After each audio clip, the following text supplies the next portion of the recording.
오늘 하나님 말씀은 한 줄이 끊어져도 연주는 계속됩니다 라는 제목 가지고 하나님 말씀 증거하겠습니다. 노르웨이에 정말 유명한 바이올리니스트가 있다고 합니다. 올레브이라는 분인데요. 여러분 잘 아시다시피 바이올린이 네 줄이잖아요. 그런데 이제 현 하나가 끊어진 거예요.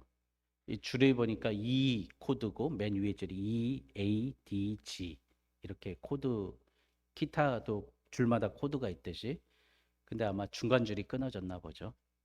끝까지 연주했답니다. 한 줄 끊어졌는데 어떻게 연주가 되죠? 여러분 D줄이 만약에 끊어졌으면 A줄 옆에 있는 줄 고음을 해주면 되고, 그쵸? 또 낮은 음은 G줄을 가서 쳐주면 되고, 이런 식으로 세 줄만 가지고 가장 유명한 바이올리니스트가 파리에서 연주를 무사히 아무 이상 없이 마쳤다고 합니다. 이걸 본 신학자 포스틱이라는 신학자가 이렇게 이야기했습니다. 현 하나가 끊어지면 나머지 세 현으로 연주를 마치는 것이 인생이다. 누구의 인생이든 반드시 결핍된 부분이 있다. 이렇게 이야기했습니다. 엠마오로 가는 제자들, 예수님 십자가에 달려 못 박혀 돌아가시고 그들은 도망치듯 엠마오로 향했습니다. 우리 복음성가 엠마오 제자과 같이 엠마오로 가는 두 제자처럼 낙심과 절망에 빠져서 엠마오로 가고 있었습니다.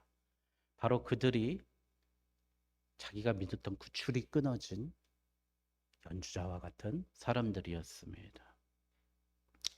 그런데 하나님은 오늘 이 신학자의 말처럼 우리의 인생을 계속 연주하라고 하십니다. 왜냐하면 한 줄이 끊어졌다고 나머지 세 줄을 연주하지 않으면 그 바이올린은 폐기 처분해야 되기 때문입니다. 여러분, 그래서 우리 하나님은 우리의 삶 속에 끊어진 한 줄이 있다 할지라도 여러분, 내 인생을 꿋꿋이 밀고 나아가라고 오늘 엠마오 제자들에게 이야기하는 겁니다. 그래서 우리는 우리가 할 수 있는 일을 해내야 됩니다. 신학자 라이놀드 니버가 기도했던 것처럼 하나님, 바꿀 수 없는 것은 받아들이는 평온함을, 바꿀 수 있는 것은 받아들이는 용기를 주시옵소서. 내가 할 수 있는 것은 해내는 용기, 내가 할 수 없는 것은 그것을 끊어진 한 줄이라고 받아들이는 그 평온함을 달라고 기도했습니다. 여러분 퀴리 부인이라고 어렸을 때 위인 전집으로 많이 읽었던 기억이 납니다. 최근에 다시 한번 퀴리 부인에 대해서 봤더니 너무 놀랐습니다. 아버지가 좋은 집안이었어요. 옛날에 우리 장학사님 오신다고 그러면 막 창문 닦고 막 집 좀 사는 애들한테 화분 좀 가져오라고 그렇게 시켰던 기억이 납니다. 창문 닦고 복도 왁스 칠하고 장학사님 오신다고. 예, 저는 그 장학사님이 정말 엄청 높은 분인 줄 알았는데 이제 와서 보니까 제가 직장 생활 때 저랑 비슷한 직급 정도 되는 분이었어요. 높은 것도 아니었는데 왜 그렇게 벌벌을 떨었는지 모르겠습니다. 아버지가 장학사였고 공부하고 잘 자라다가 이제 어려움이 겪어서 키리 부인이랑 그 마리, 이름이 마리라고요. 마리가 그 가정교사로 들어가게 됩니다. 근데 이제 너무 집안이 어려우니까 가정교사에서 공부를 가르치는데 여자 그 키리라는 여인이 너무 똑똑하니까 그 가정교사 그 있는 그 집에 있는 아들이 청혼을 한 거예요. 당신 너무 똑똑하고 예의도 바르고 너무 바르고 또 의식도 깨어 있었던 여인이었어요. 그렇게 하면서도 밤에 야학을 열어서 글씨 모르는 사람한테 글씨를 가르쳐주고 또 폴란드 사람인데 폴란드가 러시아의 지배를 당하고 있었는데 독립운동을 했던 거예요. 야학을 통해서. 우리나라 거의 유관순 열사와 같은 역할을 한 겁니다. 그 청혼을 하니까 그 집안에서 노발대발하면서 어떻게 저 하나도 별 볼 일 없는 여자에게 네가 청혼하느냐 그러면서 키리 부인이 쫓겨납니다.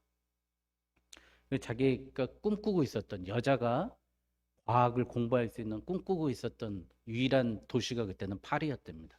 하여간 지금도 그렇지만 옛날에도 그랬지만 파리가 항상 제일 앞서 나가는 것 같아요.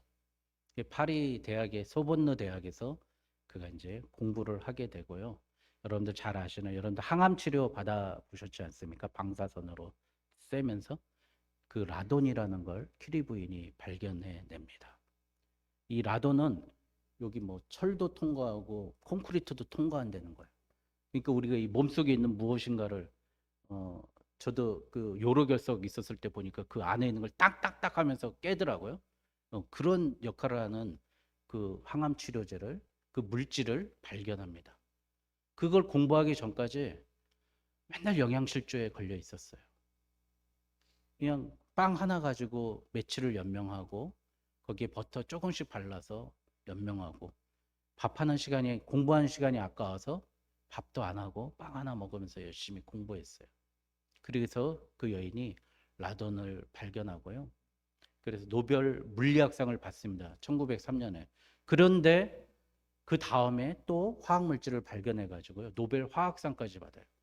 그러니까 여자가 노벨상 받은 것도 대단한데 남자 여자 통틀어서 노벨상 두 가지 부분을 동시에 수상한 사람은 퀴리 부인밖에 없는 거예요. 그 당시에.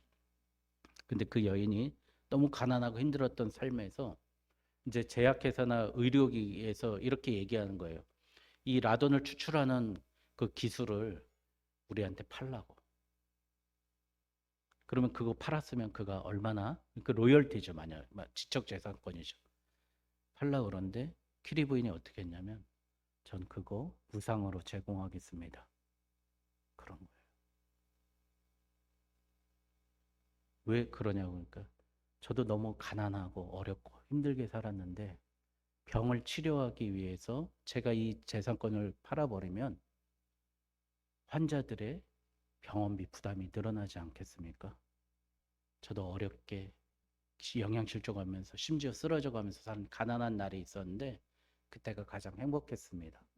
그러면서 자기의 모든 재산권을 무상으로 넘기게 됩니다. 그래서 우리도 지금까지 이 방사선 치료를 저렴한 값으로 받고 있는지 모르겠습니다. 여러분 키리 부인의 가난이라는 그 결핍이 이 인류의 많은 사람들에게 항암 치료를 저렴하게 받을 수 있는 그 혜택을 주었던 거죠. 근데 그 결핍을 결핍으로 복수로 생각하지 못하고 내가 겪었던 이 어려움을 다시 세상에 사람들에게 막 좋은 것으로 되돌려 주겠다. 그렇게 생각한 것입니다. 여러분 이만큼 결핍을 우리가 어떻게 생각하냐에 따라서 결핍이 달라집니다. 생각하기에 달라집니다.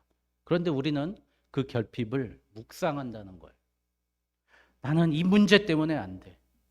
저는 고등학교 때 만난 친구가 최근까지 30년 동안 늘 만나면 하는 얘기가 있어요. 나는 우리 아버지 때문에 안 됐어. 이 모양으로 살아. 그러는 거예요.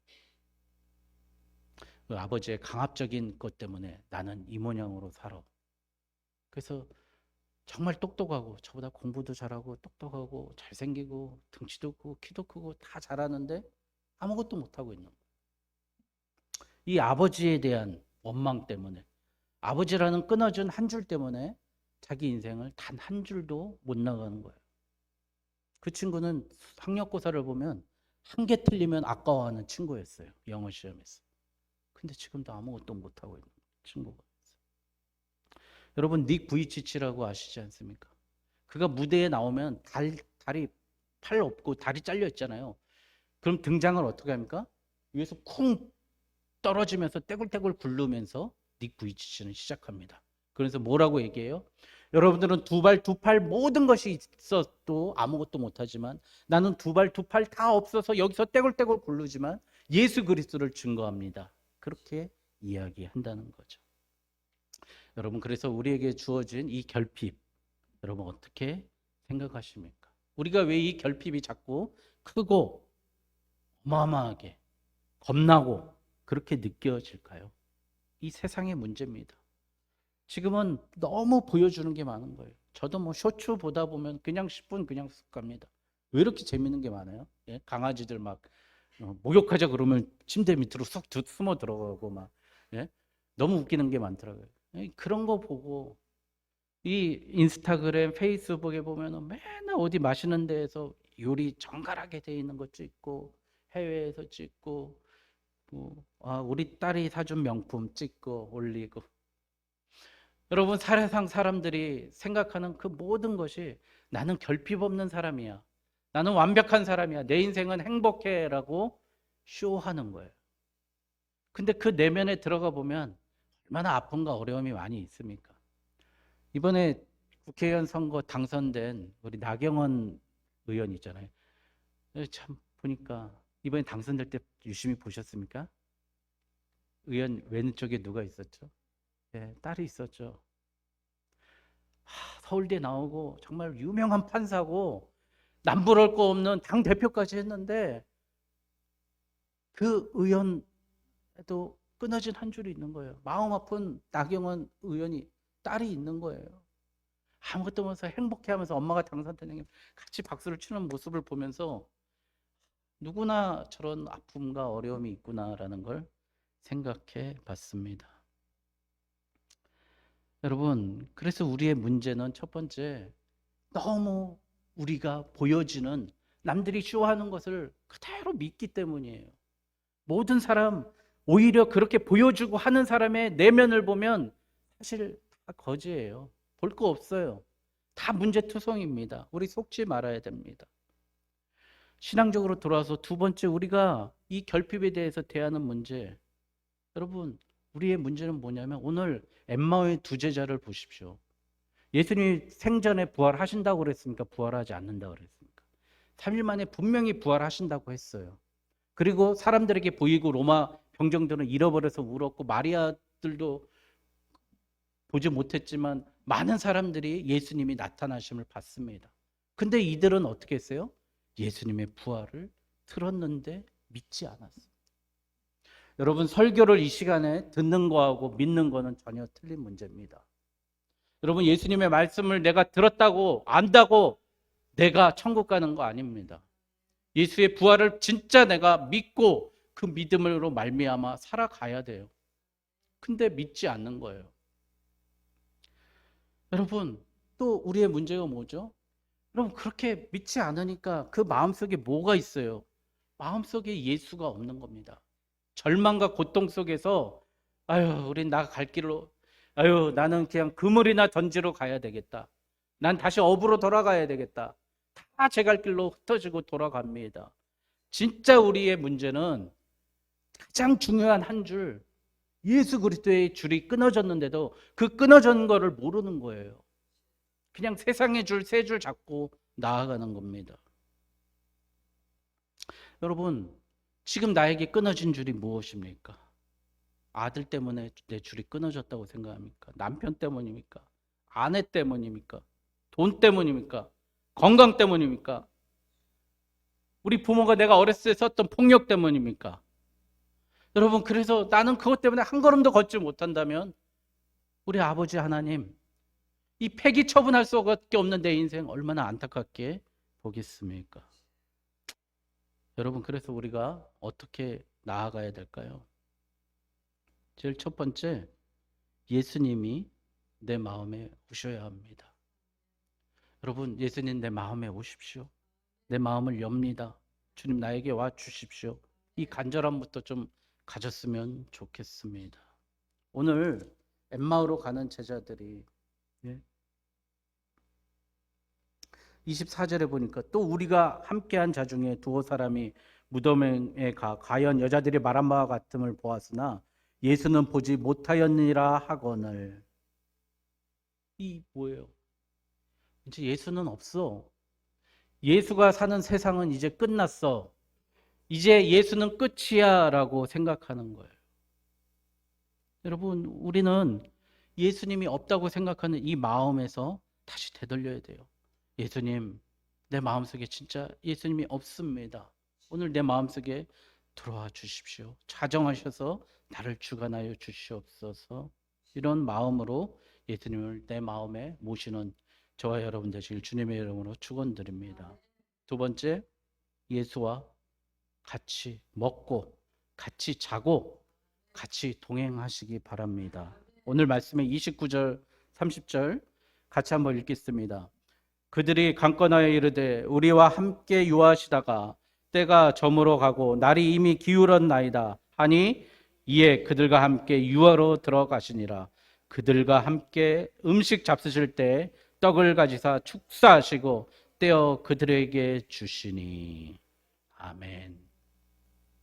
여러분, 이게 바로 예수와 동행하는 삶입니다. 우리가 2주 동안 제가 단톡방에 얘기했어요. 아침에 일어나면 우리 김춘하 집사님 위해서 기도하자. 잠들기 전에 우리 집사님 위해서 기도하자고. 이게 바로 우리 집사님과 동행하는 삶입니다. 아침에 눈 뜨면 우리 하나님께 기도해야 됩니다. 우리 예수님 위해서 기도해야 됩니다. 예수님 오늘 나와 함께 하여 주시옵소서. 이게 진짜 예수님과 같이 먹고 오늘 여간에서 유하고 식사하고 떡을 떼는 겁니다. 우리 식기도 할 때 그냥 눈 감고 있지 마십시오. 예수님 오늘 나와 이 음식 같이 나눠 주십시오. 나의 장을 이 음식을 통해서 내가 하나님의 주님이 원하시는 삶을 살 수 있는 에너지를 제공해 주십시오.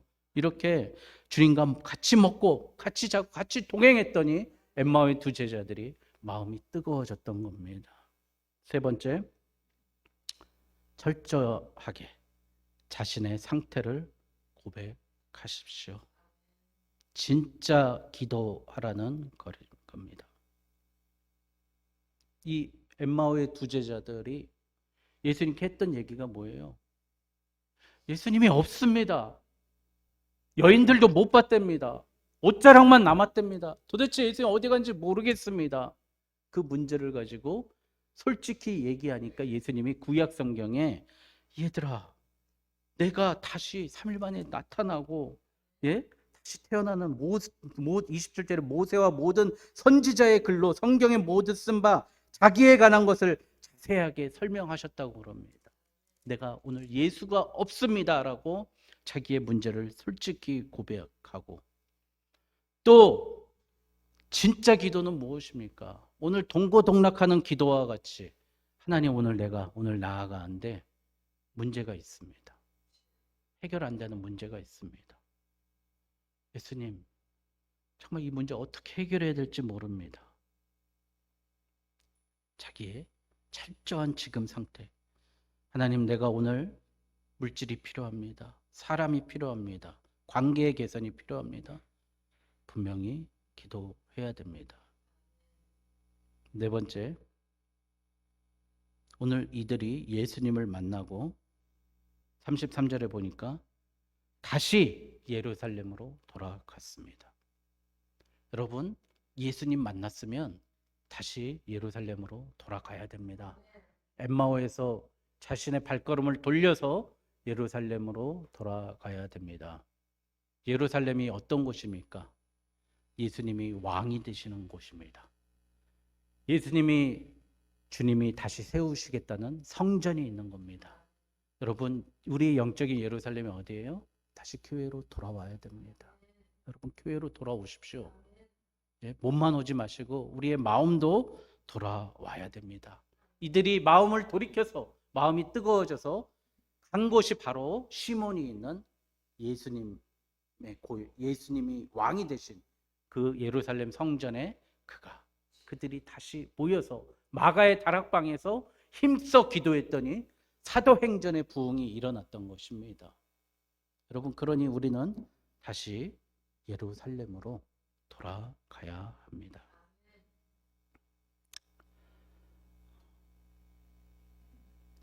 여러분, 우리가 그 결핍이라는 것을 생각해 보면은요, 여러분 시금석이라는 말을 많이 쓰잖아요. 전 시금석이 뭐는 시금석이야, 뭘 출발하고 뭘 판단하고 그럴 때 시금석이라는 말을 많이 쓰는데 그 옛날에 한번 본 것 같아요.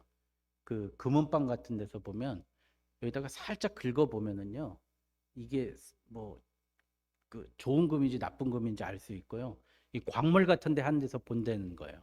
이 광석을 가지고 싹 긁어보면 이게 금이 함유량이 많은 건지 감정을 할 수 있는 거라는 거예요. 그런데 데일 카네기가 퀴리 부인의 예를 이렇게 이야기하면서 우리의 결핍은 인생의 시금석이라는 거예요. 나의 결핍이 은과 금과 구리와 동과 철과 보잘것없는 돌을 구분할 수 있는 시금석이라는 겁니다. 여러분, 나에게 오늘 결핍이 있지 않습니까? 그 결핍을 통해서 은과 금과 돌덩어리를 구분할 수 있다는 거예요. 여러분, 어떻게 구분하죠? 오늘 그 예가 한 가지 예를 들어보도록 하겠습니다. 일간지 신문에요. 134cm의 거인이라는 제목으로 일간지 신문에 실린 김혜영 선교사님이라고 있습니다. 이 김혜영 선교사님이 아마 저보다 한 10살 정도 많은 것 같아요. 이 5남매 중에 첫째로 건강하게 태어났대요. 근데 딸이야. 그래서 아버지가 술 먹고 이제 기분 나빠서 딸이라고 이 갓난 아기를 때려버린 거예요. 밟고. 그래가지고 아기가 병원에서 진찰받고 태어났는데 척추불구가 된 겁니다. 그래서 키가 134cm밖에 안 자란 거예요. 그 아버지는 자살했고요. 어머니는 정신질환을 앓았다고 합니다. 14살에 남의 집 가정부로 일했습니다. 여러분 옛날에 보면은 그쵸?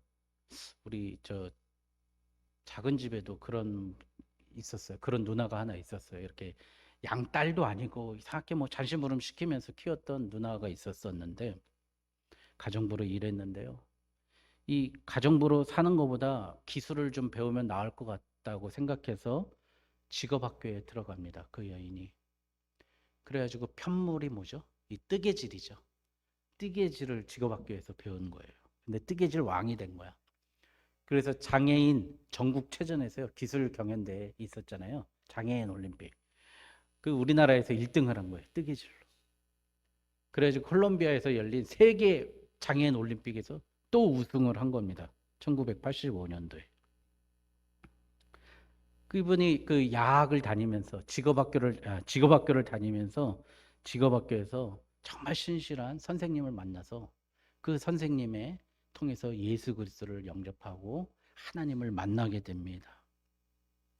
그래서 그가 자기가 불구인 자신도 하나님의 사랑을 받을 수 있다는 그 하나 붙잡고 자기가 얼마나 존귀한 존재임을 깨달았다고 그녀가 고백을 합니다. 근데 1990년에 보츠와나라는 아프리카, 그러니까 남아프리카 공화국 위에 있더라고요. 제가 지도 찾아보니까. 거기가 이제 짐바브웨 옆인데요. 거기서 직업학교에 편물 교사를 모집한다는 공고가 떴대요. 그러니까 뜨개질 교사를 모집한 거야, 아프리카에서. 그러면 거기서 그래? 내가 그럼 6개월만 한번 가서 해볼까? 6개월 단기 선교사로 거기를 간 거예요. 이 아프리카 어린이들을 보니까 그 아이들 보니까 지난날에 나를 보는 것 같아가지고 너무 마음이 아팠답니다. 6개월 있을 거를 어떻게 했냐? 14년을 있었대. 거기서 마을을 꾸리고 어린아이들을 공부를 가르치고 그들에게 옷을 입히면서 그 선교사로 그렇게 14년을 살았습니다. 1990년에 가가지고. 그리고 2004년에요. 미국으로 건너가서 나야칼리지에서 공부를 했고요. 여러분 정말 미국에서 한 2번째, 3번째 되는 콜롬비아 대학에서 학위를 받고요. 지금 국제사회복지사로 일하고 있습니다. 이분이 쓴 책이 청춘아 가슴이 뛰는 일을 하라 라는 책을 썼습니다. 이 134cm 그리고 복대를 평생 메고 다니고 걸어 다닐 수도 없고 앉아 있을 수도 없어서 누워서 책을 보는 이 어려운 환경을 극복하고 이렇게 살아났습니다. 세상은 절망, 불가능, 핍박, 편견을 줍니다. 우리의 모든 세상에 없는 사람들 무시하고, 병든 사람들 무시하고, 아픈 사람들 무시하고. 그렇지만 하나님은 나를 끝까지 사랑하시고 동행해 주시고 신실한 분이라는 것을 이 여인은 결국 자기의 그 허리 다친 자기 척추불구로 있었던 그 삶을 시금석으로 생각하고 하나님을 발견하고 금과 같은, 정말 황금과 같은 인생을 살았던 삶입니다. 여러분, 어떻게 보면 오늘 우리 마음속에 예수가 없었던 게 기회일 수 있습니다. 나는 예수 믿으니까 죽으면 천국 갈 거야. 나는 이미 구원받았어. 그렇게 생각하는 바리새인처럼 우리가 살지 않았습니까? 난 교회 70년을 다녔는데, 60년을 다녔는데, 50년을 다녔는데, 나는 구원받았어 라고 생각하는데, 이 엠마오의 두 제자들은 어떻게 생각했어요? 나의 마음속에는 예수님이 없습니다. 예수님이 사라졌습니다. 그 문제 때문에 그 결핍이 예수님을 만날 수 있는 유일한 계기가 됐습니다. 여러분, 우리 모두 오늘 이 순간 예수님이 필요합니다. 나만 필요한 거 아니라 너도 필요하고, 내 형제도 필요하고, 내 남편도, 내 아내도, 내 아버지도, 내 어머니도, 내 자녀도, 내 손자도 예수가 필요합니다. 그들에게 필요한 예수의 모습을 어떻게 알려야 될까요? 오늘 답이 나와 있습니다. 한 줄 끊어진 내 인생을 아무 문제 없듯이 끝까지 이상 없이 더 멋진 곡을 연주해내는 내 인생을 사십시오. 그러면 끊어진 나의 인생을 보고 그들이 그 속에서 예수를 발견하고 하나님의 능력을 발견할 것입니다. 끊어졌다고 포기하지 마시고 주님 앞에 무릎 꿇고 예수님을 만나고 동거하고 먹고 마시고 동행하는, 그래서 멋진 인생의 연주를 마치는 저와 여러분 되시길 주님의 이름으로 축원드립니다. 기도하겠습니다.